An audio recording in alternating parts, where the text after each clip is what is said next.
Hey there, and what is going on, football fans, fellow Minnesotans? I apologize there for the lag. I know we didn't get going right at 7 there, like we've been talking about for the last couple of weeks. First live stream, so bear with us. I'm sure we're going to have some speed bumps. I've been trying to do everything I can, trying to get ready for it, but you know how that goes. For anybody that was wondering if I am ready, I got my Viking shirt on. I got my St. Thomas hat on, and I have a Gopher sweatshirt I was going to wear, but then I remembered we are still wrapping up summer, so I don't want to sweat my ass off while I'm doing this for you guys. So yeah, super excited to get this going. Unfortunately, you guys are stuck with just me tonight. Our guest had a family emergency, so we will have him on another time. So let's get right into it. Welcome to those watching live on YouTube.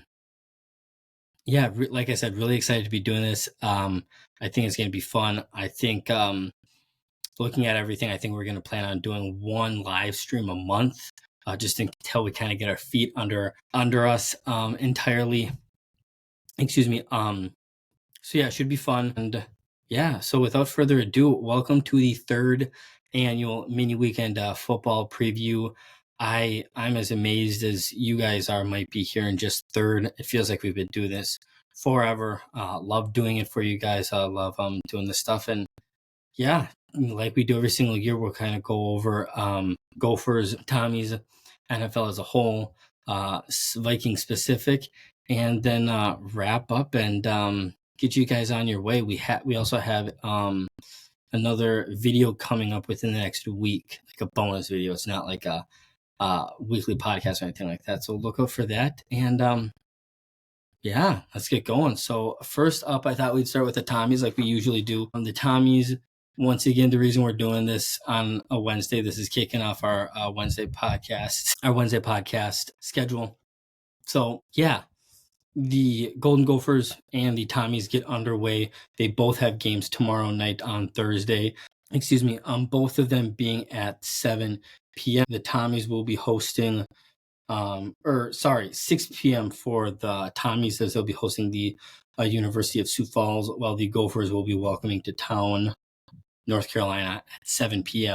So yeah, two really exciting games. I think for the Tommies this year, you know, we've talked about the last couple of years with their dominance that they've had. They've gone, what's that, in the first 3 years, 18. They've gone like 24-3.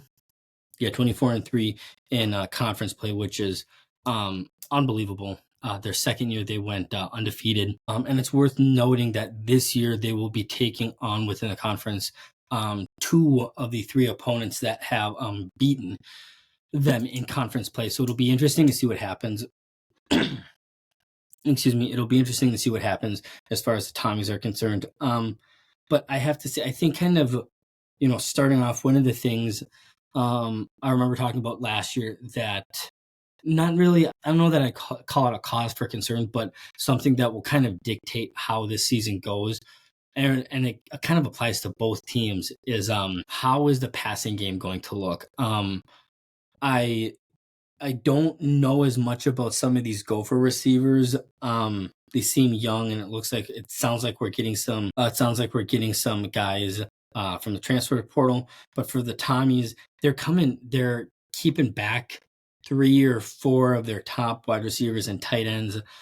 So it's just a matter of just getting the balls into the hands of their playmakers. Now, both teams, for as long as I can remember, have been kind of one-dimensional, and it's worked for them. I would say, due to the level of competition, it's probably fared better for the Tommies, but both teams have had exceptional run games for the better part of the last, 5-6 years, and it's awesome to have. Now, I think when you're the Gophers and when you play tougher opponents, when you're playing Ohio State's, when you're playing Wisconsin's, when you're playing those kind of stuff, and you're game planning for the Gophers, you're looking at Mohamed Ibrahim, you're looking at Darius Taylor, you're looking at all these running backs, and you're essentially, you know, if you're Ryan Day or Jim Harbaugh, up until this year, you're essentially saying, look, we need to crowd the box and stop that run, because if we stop the run, the quarterback is not super strong. He's not super comfortable making these big passes like, you know, the Joe Burrow was, the Cordell Joneses. I don't know. why I even thought of his name, but that name came at the top of my head. But some of those guys are just throwing the ball. I mean, Christ's sake, I was going on a tangent quick here. I saw a picture of the 2019 LSU offense. Joe Burrow threw 60 touchdowns, 55 of them to either Jamar Chase that year or Justin Jefferson, obviously. So when you have a guy that's not afraid to throw the ball, it's amazing, and he's got a big arm. So I'm even though Ethan Kaliak-Manis is coming back, I'm excited to see what this Max Brosmer has. Hopefully, I saw some crazy stats. He led the entire conference that he was in last year with over 4,000 passing yards. So, we don't necessarily, that's the other thing about this Gopher team. We don't necessarily need somebody to come in and, make this a pass-heavy air raid offense. Like, we have a good run. We should use it to open up the passing game. But to open up the passing game, you should be able to throw the ball downfield. And, I mean, Ethan Kaliak-Manis and even Tanner Morgan, for the better part of the last 5-6 years, neither of them have really looked all that confident in throwing good balls past, maybe 10-12 yards. So it'll be nice to hopefully see from a Max Brosmer a strong arm and some confidence coming into that quarterback room. So really interesting to see what the Gophers do. So we're just going to get right into the thick of things now. So for the Tommies, we'll just kind of go by games like we have been in the past and kind of talk about the teams and stuff like that. So Sioux Falls that they got coming to town tomorrow night. It'll be really fun. This is St. Thomas's first ever Thursday night football game. So super excited. I'm actually golfing a little bit tomorrow night, so I'm not going to be able to see it live, but I'm hoping to catch most of the game. It'll be really fun. I'm excited to see how this team does. I'm excited for Sioux Falls. Looking them up earlier today, Sioux Falls is they're coming off a year where they went 3-8 overall, 3-7 in NSIC play. They played against UMary, Minnesota State, Minnesota Duluth, Minot State, Augustana, Concordia St. Paul, Winona State, just to name a few. And they're coming off, a year where they've ended the season losing 5 straight. So I gotta say, and one of their 3 wins was a 7-0 win against Minot State. That saw them score a single touchdown in the third quarter. So, I'm not ever really somebody to throw shade at, bad teams or call anybody, oh my God, they're horse trash or whatever. They're probably an okay team. They might just be playing, some of these teams are probably better teams than them. But looking forward to this game tomorrow night, I would hope the Tommies can extend their home winning streak to 37 games here. And the real thing for me for this year for the Tommies, to see what this team can do, obviously, or I shouldn't say obviously, some of you that have been around for a while know that this year and next year are the last 2 years that we cannot participate in postseason play. So 2 years ago when we went a perfect 8-0 in the conference, we got some rings, it sounds like, which was really cool. But we were unable to play in the championship to go to the Stag Bowl. Or no, not the Stag Bowl, the championship for the NCS or FCS, sorry. I think it's imperative for them to, even though they don't have, a championship to play for, win as many games as possible. Because truthfully, I think I said it last year. I think by the time, if everything lines up and if this team keeps progressing like they should be, by the time we are postseason eligible in 26, we'll probably outgrow this conference, which will be kind of a good thing because we'll probably be in a conference that there's more competition, seasoned, and have the flexibility of if we do well, we're doing really well against bad teams, or we're doing really well against good teams, or if we're not doing good and we're losing some close games, you're getting those quality games and against quality opponents. So this year, we're taking on Northern Iowa for the second time in our first 4 years Division One play. Back in 2001, we took on Northern Iowa as our second official Division One game, and to put it lightly, we got our butts kicked. 3-44. Now, granted, it was at Northern Iowa, but Northern Iowa is usually always in the thick of things. They were currently number 15 when we played them 2 years ago. They're still a very, very good team. This is a team that I didn't realize this until I just checked in on it too. We only went into halftime down 3-17, which is pretty remarkable considering the final score was 44-3. So yeah, like I said, so for me, kind of seeing how the Tommies are going to do, it's kind of that game will be a measuring stick. I think if we're able to beat Northern Iowa or play them close, this team is probably pretty close to outgrowing the Pioneer Football League, and potentially doing what I predicted, which we always love with our predictions coming true here on the podcast. But until I see it, Northern Iowa is just too much they're like a St. Thomas back in Division 3. They're always a good team. They're always tough to play against. This time, our hopefully 37-game win streak will be on the line. So it'll be an interesting game. It'll be an interesting game to say the least. So our first 4 games are non-conference games. Non-conference games, with the first 3 being home.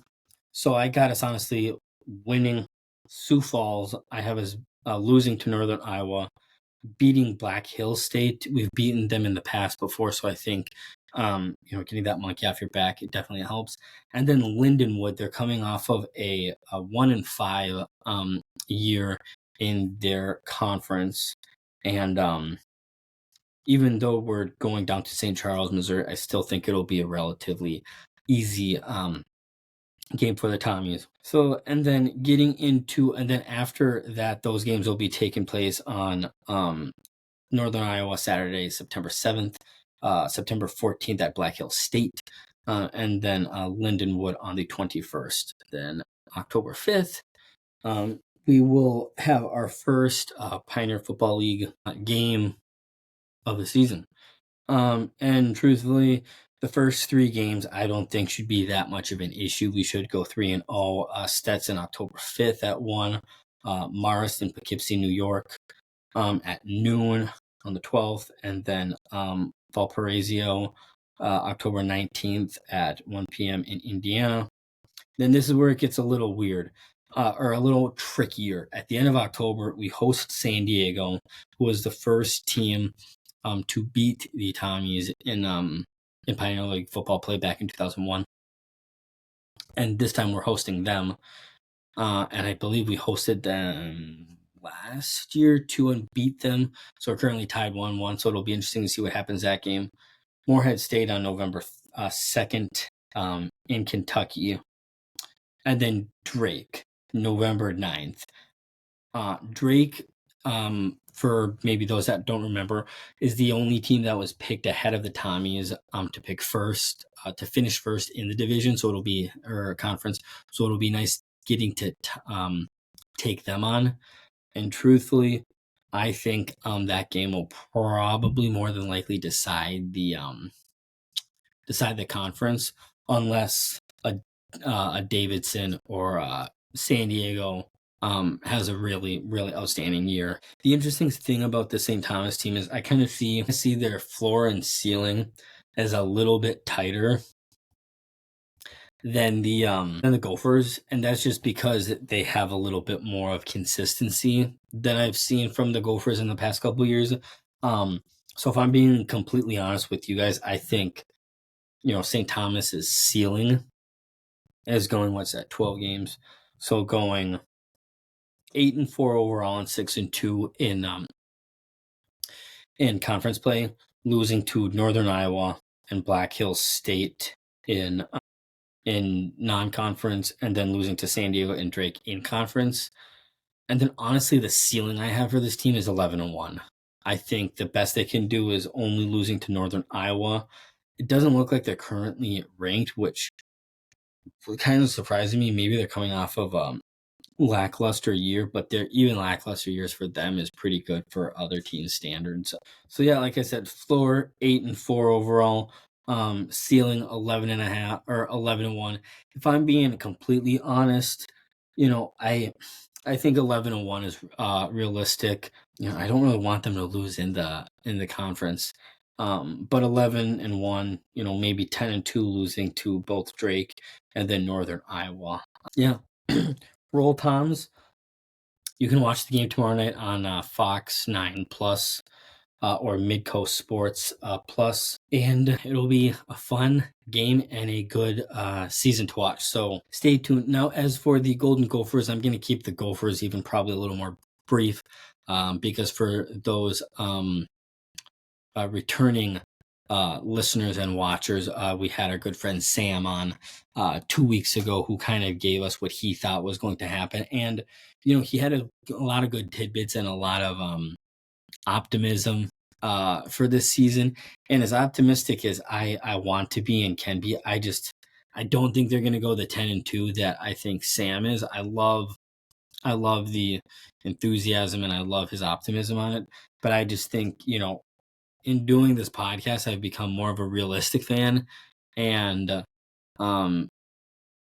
always just reiterating, saying, I sincerely, like when I pick, like I genuinely do not want the Tommies, the Vikings, the Timberwolves, the Gophers. I really don't want any of us to lose. So when I think we're going to lose a game, I honestly hope to God I'm wrong. So yeah, we'll just get right into it. So for the Gophers, tomorrow night, 7 p.m., North Carolina, I got that as a loss. North Carolina, I know they're coming off of a good year and everything, but I think they're kind of getting into that upper echelon of ACC schools. So I think we're going to have our work cut out for us. There's a lot of question marks, like I've talked about.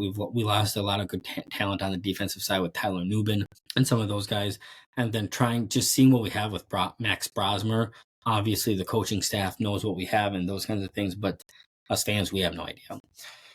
So I got us losing to North Carolina, but then I have us beating Rhode Island on the 7th at 11 a.m. and then Nevada at 2:30 on the 14th.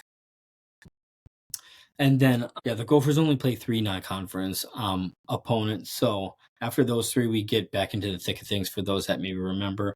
Iowa on September 1st, Michigan on September 28th, rounding out the rest of September. And I'm just going to be completely honest with you guys. I think those 2 games, I think we have a shot to beat Iowa. Iowa is under a new regime this year. Right now, they're number 25 in the nation. And we usually, regardless of how good Iowa is, we are in Wisconsin, we always seem to play each other close. I wouldn't be surprised to see us beat Iowa. Michigan, even though McCarthy and Quorum and some of those guys are gone, it's going to be difficult to just keep it close. So going into October, I'm going to be honest with you guys. We are going to be we're going to be 2-3. We're going to be 2-3. There's too many question marks for this Gopher team that I think will fall short to Iowa in a close game, and Michigan, hopefully we can just keep it close. And then October 5th, October 12th, we host USC and then go to UCLA. And then October 26th versus Maryland. The one thing I will say that I don't think I brought up when we were talking to Sam about the schedule is, as inconsistent as this Gopher team can be and is against teams that they have no business losing to, they typically do better against those teams that they should be beating when they're at home. So USC, I think, gosh, I don't know. We host USC and then we go to UCLA. I don't really know who is going to be who, but I would probably have to agree with Sam where I think we're going to win one of them and we're going to lose one of them. So what's that? 1, 2, 3, and 1, 2, 3, 4, 5, 6, 7. So 3 and 4 going into Maryland. I think Maryland is going to be a win. And then this is where it gets tricky going into November. Going into November, you got 4 games left and you're sitting at 4-4. Okay. This is kind of where I talk about at the beginning of with Sam.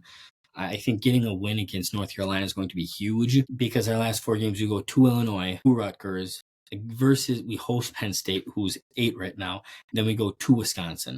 I don't think Wisconsin is going to be as good as they have been in the past. But again, Illinois and Rutgers. At first glance, those are teams that we have no business even playing close or losing to. But they're both on the road, and they're both games that we could very easily lose. Okay. I got a splitting against Illinois and Rutgers. Until I see something different from this PJ Flex staff and from this team, there's just been too many inconsistencies. Like 2019 was the peak with PJ Fleck. We got to get back to that. But until I see that consistency, I can't buy into the consistency yet. So I'm going to go ahead and say going into the last 2 games, we are going to be 5-5, looking at another interesting position where we might be where we were last year, where we may get in with a 5-7 team into a bowl game and have crappy and get in because of our academics or whatever. But the last 2 games, hosting Penn State and Wisconsin, we're going to split those 6-6, and I think we're going to be in a position where a lot of people are going to be calling for, what do we do with PJ Fleck? Okay, it's going to be a very similar situation that we had with the Gopher basketball team a couple of years ago, where it's like, well, who else are we going to get? But at the same time, like, we've been throwing this horse over, like, it's like beating a dead horse. Like, 2019 was 2019. Okay, we haven't come close to a 11 win season since then. I think we were 11-2. We haven't come close to that since. So I think we, have a 6-6 season, get a decent bowl game. Hopefully we can win that, and then hopefully that lights a fire under their ass, their butts, under the administration, and we can get into that and do some good, bigger, and better things with this football program. I'll be completely honest with you guys, because I did get some feedback from some people, whether I like PJ Fleck or not. I really do like this guy. I think he's a great motivator. He's a guy that you want to play for. And my only hesitation, ever since I got College Football 25, I seem to think I'm, a head coach. But he seems to me to be more of like a motivator and, hey, let's go get this. Hey, let's go do this right. And less of a tactician. I could be very wrong, but I think when you look at this team, I think you need an analytic guy in there. You need somebody, if he's not talking into his ear saying, hey, we need to go for some more of these 4th downs. Hey, we need to throw the ball more. Hey, we need to do this. Hey, we need to do that. We've just been playing too much conservative Minnesota football, as far as I'm concerned, the Golden Gophers program. So that's what I have for the Gophers tonight. So with that, we now get into the NFL and our Vikings. So I can't really remember what we did last year, but I think I do, and I think I like what we did. So we're going to continue to do that. So we'll kind of go over the NFL as a whole. For those that don't remember from last year or weren't here last year, every year I tell you guys what I think is going to happen standing-wise, and then playoff pictures. So we'll go over standings, that kind of stuff. And then towards the end, we'll go game by game into the Vikings. And then we got some bold predictions and some fun reminders and some fun stuff at the end of the episode or live stream rather. So we're going to start in the AFC, because we'll go opposite. And then instead of finishing, we'll finish with the NFC North. We'll do our game by game, and then we'll kind of get into NFC standings and stuff like that. So AFC East, I figured we'd start off there. This one for me was probably the easiest to do. I got the Miami Dolphins winning it, going 10-7. I got the New York Jets finishing 9-8. The Buffalo Bills finishing 8-9, and the Patriots finishing at 4-13. This year I really do think the AFC East is the Dolphins to lose. Even though they didn't really get all that much better, they're kind of running back a lot of the same team from last year. I just think everybody else in this division is inferior. I think the Jets have a good team around them.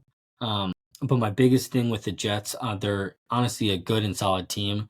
I just have too many question marks around Aaron Rodgers. I know he has an amazing track record, but he's heading into this season off of an Achilles injury, and he's 40 years old. Like, that's not young. And I think he loses a little bit of a step, and I think he'll do enough to win some games and keep them in contention and all that kind of stuff. But I don't anticipate them making much noise. But I think this is the biggest thing for me, and I'm sure probably a shock from a lot of you guys out there. I got the Bills getting significantly worse this year. Again, I have some question marks around Josh Allen. What kind of quarterback is he going to be? With the departures, they lost Stephon Diggs. They lost Gabe Davis on the offensive side of the ball. And on defense, they lost guys like Leonard Floyd, Dane Jackson, Jordan Poyer. So I think, honestly, this year with him, maybe he makes me eat my words, but I just think a 1-2 punch of a third-year wide receiver in Khalil Shakur and rookie Keon Coleman. I don't know what you expect from that. What do you think you're going to get from it? For me, it's going to come down to, is Josh Allen a Peyton Manning, or is he a Tom Brady? What I mean by that is, I'm not sure. First and foremost, I'm not throwing shade at either one of those guys. With that said, Peyton Manning always had great receivers to throw to. Not a bad thing. Like, if you're a quarterback, you want good established guys to throw to. You have Marvin Harrison. He had Demaryius Thomas. He had, why am I blanking on so many guys? But he had a lot of good guys to throw to, and that helped him. That, I'm not saying Peyton Manning doesn't deserve his credit. I'm just saying he had some great receivers to throw to. They both complement each other. They were amazing. Brady, on the other hand, with the exception of Randy Moss for a couple years, 2, maybe 3, 2, maybe 3, and Gronk, he made a lot of those guys. Like, nobody heard of Danny Amendola before Tom Brady. Nobody knew of Julian Edelman, Chris Hogan, some of these guys he was throwing to. So if he can find his groove and show that, hey, Stephon Diggs and Gabe Davis are awesome, but I don't need them. Hey, kudos to you, my man. But this is honestly how I have the AFC East shaking out. AFC North, very similar to last year. I think this has the potential to be, for the second year in a row, the most competitive and the best division in football. You got the Cincinnati Bengals, who are getting Joe Burrow back and hoping to get a full season out of him. And truthfully, I don't think it's a surprise. I think if Joe Burrow has a healthy season, they are Super Bowl contenders just as much as the Kansas City Chiefs are. So you got them. You got the Ravens coming back, who had a monstrous and unbelievable year last year. The Pittsburgh Steelers, who Mike Tomlin, even in bad years, seems to have this team right in the thick of things for wild card, if nothing else. And then the Cleveland Browns, who I'm not completely sold on Deshaun Watson anymore, but they seem to kind of be competitive. So with that, this is how I have the AFC North shaking out. And this is it. Cincinnati Bengals will go 12-5, Baltimore Ravens 11-6, Pittsburgh Steelers 11-6 in third place, and Cleveland Browns 9-8. And this is assuming Joe Burrow has a fully healthy season. Like I said, I don't think anybody is shocked by me saying if Joe Burrow is healthy, they are just as much Super Bowl favorites as the Kansas City Chiefs are, who won last year's. But yeah, I don't think there's a lot that needs to be explained here. Like I said, I mean, when you're Joe Burrow and Jamar Chase, that's arguably the best one of the best, if not the best, quarterback to wide receiver punch in the NFL. Baltimore Ravens did really well last year, but one of the things they had going for themselves was they played some depleted. They got to play the Cincinnati Bengals twice without Joe Burrow. So they'll have another good season next year. They'll just take a little bit of a step back with a healthy Joe Burrow. Mike Tomlin will keep the Pittsburgh Steelers right there at 11-6. And then the Cleveland Browns, they'll make it. They're a good enough team that they'll make around and hang out and make it look like they're doing something. But then I got them, like, let me see here. Yeah, I have them missing out on the playoffs, not by much. AFC South. Once again, I think this is the Houston Texans to lose. I kind of go back and forth on some of their additions. Obviously, they have Danielle Hunter, who's a huge upgrade on the defense. They lost Jonathan Greenard, who was with our beloved Minnesota Vikings now. But I like CJ Stroud. He's a good dual threat quarterback. He's young. I think he's Kyler Murray 2.0. He has a good, strong arm. He has the ability to not only create separation and make plays longer for himself, but extend plays too. And I think they'll do just about what they did last year. 11-6, win the division. I got the Jacksonville Jaguars finishing at 9-8, the Indianapolis Colts finishing at 7-10, and then the Tennessee Titans at 5-12. The biggest question mark for me for the Indianapolis Colts and Tennessee Titans is quarterback play. The Tennessee Titans don't have Malik Willis anymore. They're riding Will Levis right now, and I don't know that he's him. And then the Indianapolis Colts. I know last year they were coming off of a tough year, not having Anthony Richardson for very long. But I have questions about Richardson too. I think coming into last year's draft, he was one of the oldest, if not the oldest, rookie quarterback to be taken. So I think there's a little bit more cause for concern when you're young in the league, but old, because typically if you got guys coming back from bad injuries, you want them to be younger, kind of coming back, fresh and lively from those injuries. And then the Jacksonville Jaguars, man, I wouldn't be surprised to see Doug Peterson gone at the end of this year. Hats off to him. He obviously got Philadelphia a Super Bowl. But yeah, I just don't know what he's doing down there. Obviously, I personally feel like they have a lot of talent down there. You got ETN, you got Trevor Lawrence, you got Calvin Ridley. You got a lot of those players down there, and to just not be getting many making too many steps going forward is just kind of what's really going on down there. So yeah. And then AFC West, I don't know that I need to spend too much time on this one. I got Kansas City Chiefs finishing at 13-4, the Chargers 8-9, the Raiders 7-10, and the Denver Broncos 6-11. Look, a lot of people may be saying, Jack, have you not seen Bo Nix this preseason? I have, and against the 2s and 3s, he's looked amazing. This season, just like Darnold too.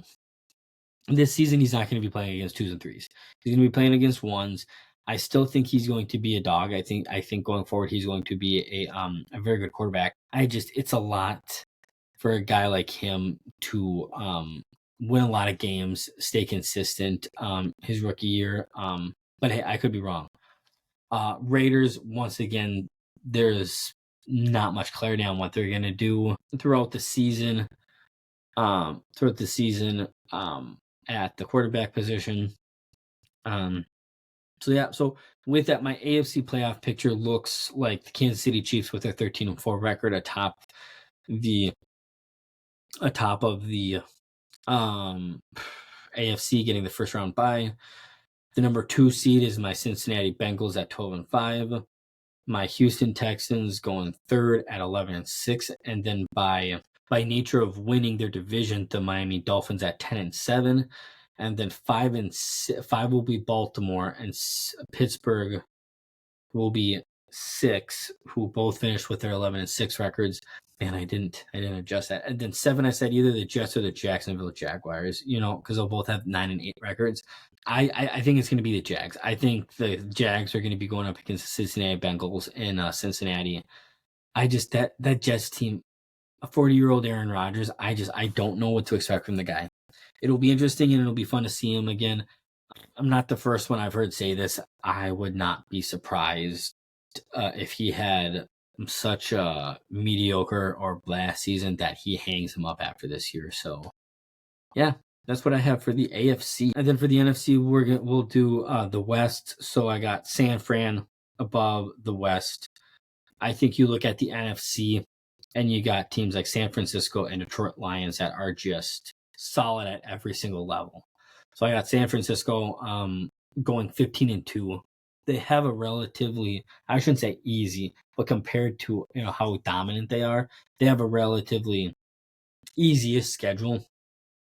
So I got them going 15-2. I got the Rams going 10-7, getting Cooper Kupp back. I got the Arizona Cardinals going 9-8, and the Seattle Seahawks going 6-11. Once again, I don't think I really have to justify that 10-2 from the San Francisco 49ers. Now, again, this is counting on a fully, healthy team from George Kittle, Ayuk, Deebo Samuel, Purdy, CMC, all those guys. I think if they're all healthy, they shouldn't be losing many games. So 10-2. I think the Rams, I think they're a decent team. I think getting Cooper Kupp back and having that 1-2 punch of Cooper and Puka Nacua will be awesome. I got questions about their defense, though. Aaron Donald's not there anymore again. And I didn't really see them making significant moves on the defense. That makes me think they're going to be any closer to the San Francisco 49ers in 5 games. Arizona Cardinals, I think, are going to do better than last year, but they did so bad last year that it's not going to be hard for them to overtake that. Kyler Murray now has a solidified wide receiver one to throw to, but I think that's going to work some games, and some games it's not going to. It'll be one of those things, hey, let's double, triple cover Marvin Harrison Jr., and we should be able to win the game. Kind of a situation. Then obviously with the departure, kind of similar to the Patriots with Bill Belichick, with Pete Carroll gone, I think that franchise is kind of on a little bit of a decline, and it seems to me like they're kind of, in so many words, kind of committing to a rebuild. So it'll be interesting to see how these next couple of years go for them. And then the dreaded NFC South. I got the Atlanta Falcons going 9-8. I think if you look at these 4 rosters, Atlanta Falcons are by and far, they have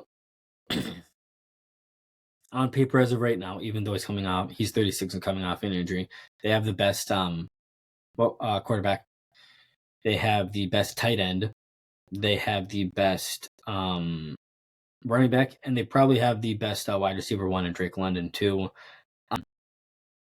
But that still doesn't mean I think they're going to be a great team. Once again, just like last year, I think, the Atlanta Falcons,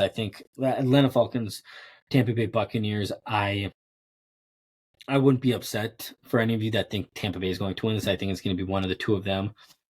But all of them are going to be not great. Excuse me. For me, I got the Falcons going 9-8. Tampa Bay and New Orleans Saints right behind at 8-9. And then Carolina Panthers going 5-12. Then leaving the NFC North for last. So then the NFC East, I got the Philadelphia Eagles. Kind of a lot of people. I'm going against a little bit against the grain here for you guys. I think a lot of people think the Philadelphia Eagles haven't worked through their season issues from last year. I'll maybe take a step back. So I'm doing 2 things in this division that is probably going to be a shock to you. One, the Philadelphia Eagles will kind of stay the same. They're not going to get worse. They'll stay the same, and they'll go 11-6.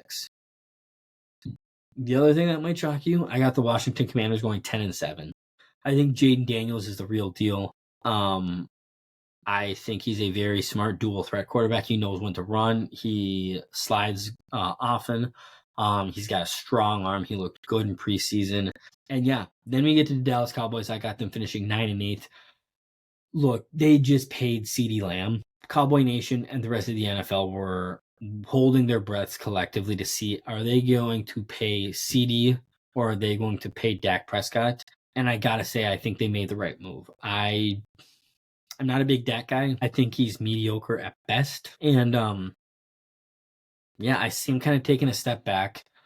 I'd be interested to see if the Cowboys, because he's going to be a free agent after this year, so it'll be interesting to see if the Cowboys try to get something for Dak. But there's practically a 0% chance that Dak is re-signing with the Dallas Cowboys because he's looking essentially for money, the same amount of money that they gave to CeeDee Lamb, and they just can't give that kind of money to 2 guys. And then lastly, we get to the New York Giants, who, just like the Titans and the Colts, I think will be right there in the thick of things for the lottery next year, finishing with 4-13. Daniel Jones isn't the guy. I think Daniel Jones is progressively even worse than Dak Prescott. I know they beefed up that defense a little bit, but keeping points off the board doesn't mean a ton if you're not putting points on the board. They lost Saquon Barkley, and it's slim pickings at wide receiver for them this year, even with Malik Neighbors. I think Malik Neighbors, to me, seems like the kind of guy within the next 2 to 3 years, if they don't find their guy or get somebody, he's going to get disgruntled even as a young guy and probably want out of there. So something to keep an eye on for the near future. So now we get to the NFC North. Before we give those, why don't we get into our game by game predictions for the Minnesota Vikings? So, for the Vikings, looking at this schedule kind of before we dive into game by game, looking into the schedule, it's, we've talked about it for a couple weeks now. The first part going into the bye, it's tough. There's no sugarcoating it. It's tough. But I think the middle part of that schedule, kind of looking at weeks 8 through 15, 16, seems like a runway to the playoffs. If the stars align and if things go, if this team can stay healthy and all things considered, it should be a good and fun year for us Viking fans. So let's just get right into it. The first game against the New York Giants, I'm chalking up as a win. I think the Vikings are facing, a tough start to the schedule, like I mentioned. And I think that makes this opener kind of a crucial game. Everybody remembers the last meeting between these two. It saw the Giants come into the US Bank Stadium and beat the Vikings in the wild card. The mediocre Giants quarterback Daniel Jones torched our secondary that game. I don't think that happens again. I think the Vikings have a chance to surprise some opponents and put the league on notice with winning this game, which I think we should do by ease. So going into our noon game with the San Francisco 49ers, we'll be 1-0. Unfortunately, a little back to reality against the Niners. Look, the 49ers still represent the elite of the NFC, and they have some of the little bit of extra motivation since the Vikings actually beat them. They were one of a few teams that beat them last year, 22-17, in a Monday night game. I was there. And yeah, with Darnold under center, I think he's going to look good. And I think this game for KOC and those guys will be a matter of let's keep it close and let's make it look like, hey, the best of the NFC, we were able to hang in there with them.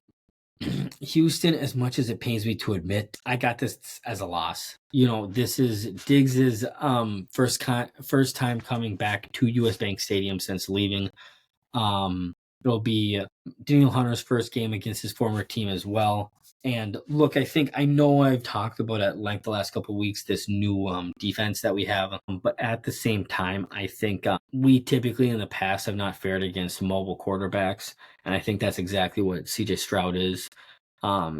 So we take a tough loss, fall 1-2. Week 4, we go to the Packers, and unfortunately, I got this as a loss. Again, don't freak out, guys. It's going to be a tough start to the season. It's we have some tough opponents, but I promise you, it does get better. I know last year we split the series between them. We were successful at Lambeau while the Packers came and returned the favor last year while we were trying to keep our playoff hopes alive. Jordan Love appeared to grow in the position of the QB1 for them as the season progressed. And I think he looks like a legitimate successor to Aaron Rodgers. I think this year for the Packers, it's a matter of does he stay consistent with what he was last year or does he get better? I think if he stays consistent with last year, this team will be a beatable team. If he gets better, unfortunately, that sucks. So going into our week 5 game against the Jets in London, I got us going 1-3. But in London, playing the Jets, guys, we are undefeated in London. Like I mentioned earlier, with too many questions around Aaron Rodgers, I think you get to him early, you get to him often, make him nervous. I think we're going to win the game. This may actually give kind of a home field advantage over Rodgers and the Jets. As looking into this today, I didn't realize this. The Vikings are one of the most popular team over in England, so that's probably helped with us winning some of these games in the past. So I got us winning, getting back in the win column, coming back home 2-3, and then being able to get some rest, regroup. And, it kind of sucks that our bye week is so early, but hopefully we should be able to get some rest and regroup and kind of take away some big tidbits for the first 5 weeks of the schedule. So unfortunately, coming off of the bye week, we have another home game, but it's against Detroit. As much as I hate to admit it, this Lions team is very similar to the 49ers, as they are just, complete kind of top to bottoms. And,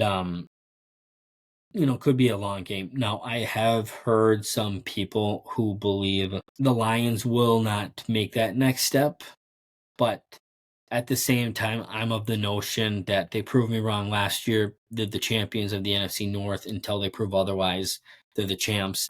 And they have, as far as I'm concerned, they have a lot less question marks around their team than we do, just because they're bringing back established guys that have been around for a bit, whereas we have, but they're new pieces for us. So it'll be an interesting matchup.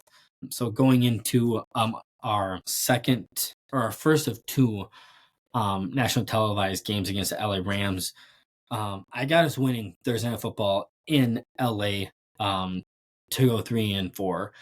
I think as good as this LA team is, has the potential to be, I think it's going to be a little bit of a shootout. I think by this time our defense will kind of be in full swing.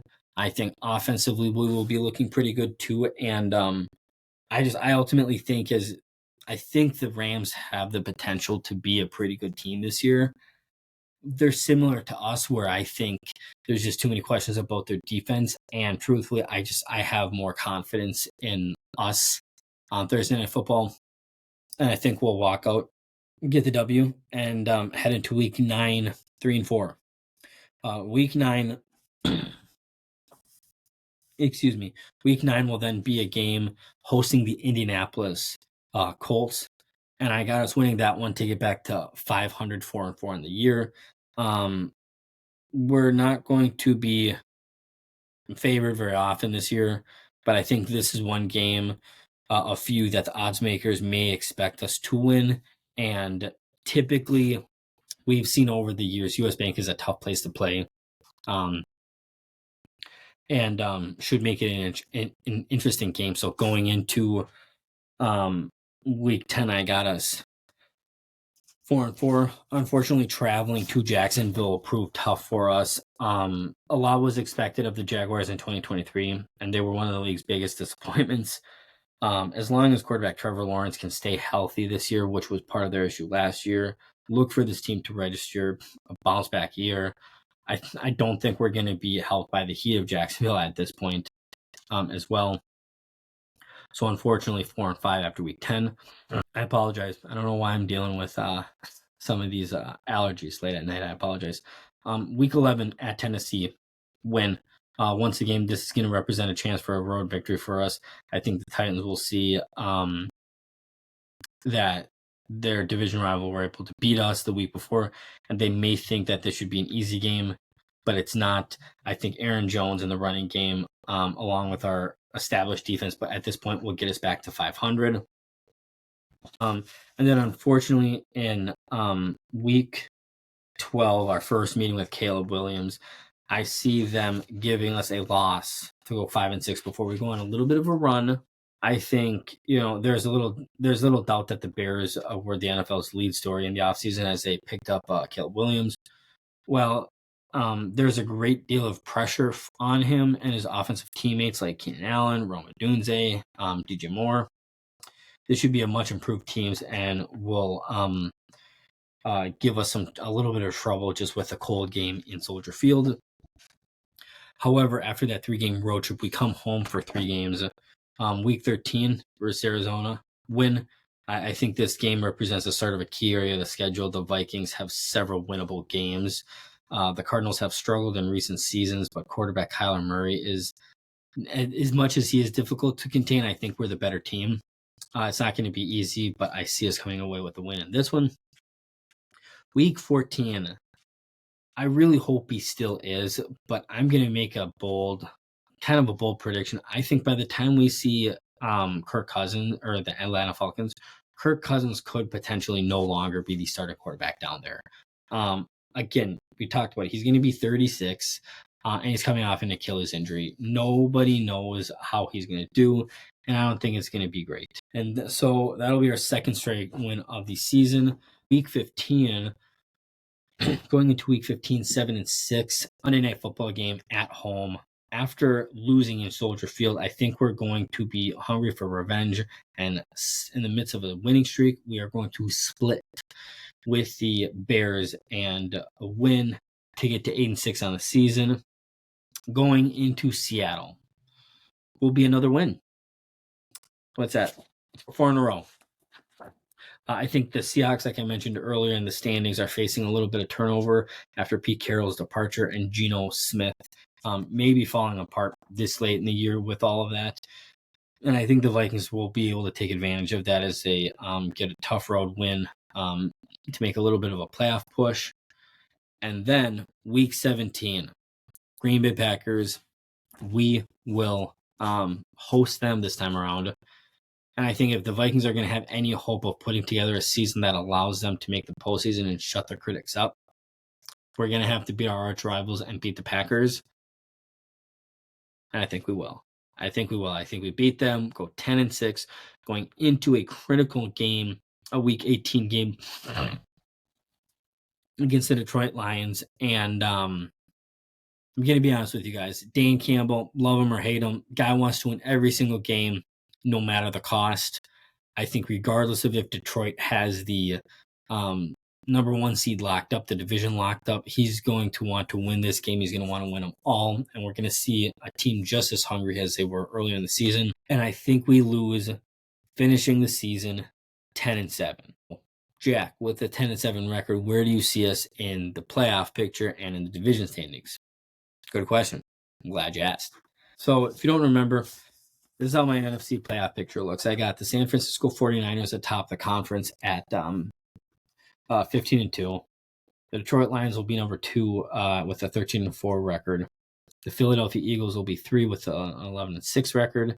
And then by nature of winning the NFC South, the Atlanta Falcons will get the 4th seed with a 9-8 record.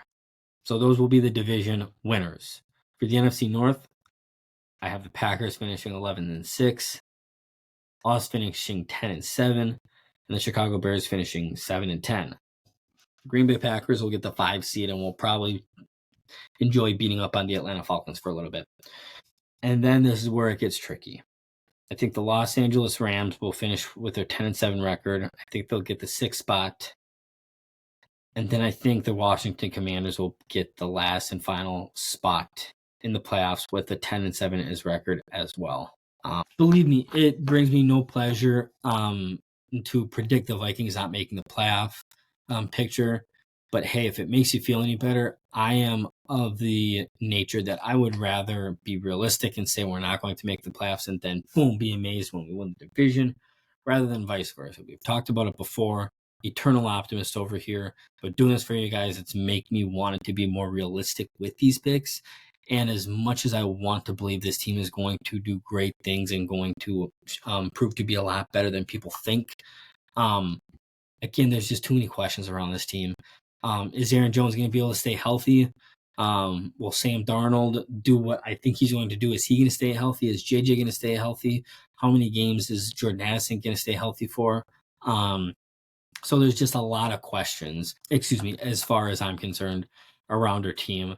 If everything goes well, I think this team, if you look at the schedule, is very capable of winning an additional, at least 2 to 3 more games and give them a little bit more of a buffer. But just like always, we're going to have to wait and see. So before we leave you guys for the night, we have some bold predictions to give you guys. So I'll give you the first one because you guys already know it. And I spilled it the other night. The first one is that Sam Darnold will pass for at least 4,000 plus yards, right? Right. Second one, I think Dallas Turner will lead the league, lead all the rookies in sacks and will win Defensive Rookie of the Year. I wouldn't be surprised if he leads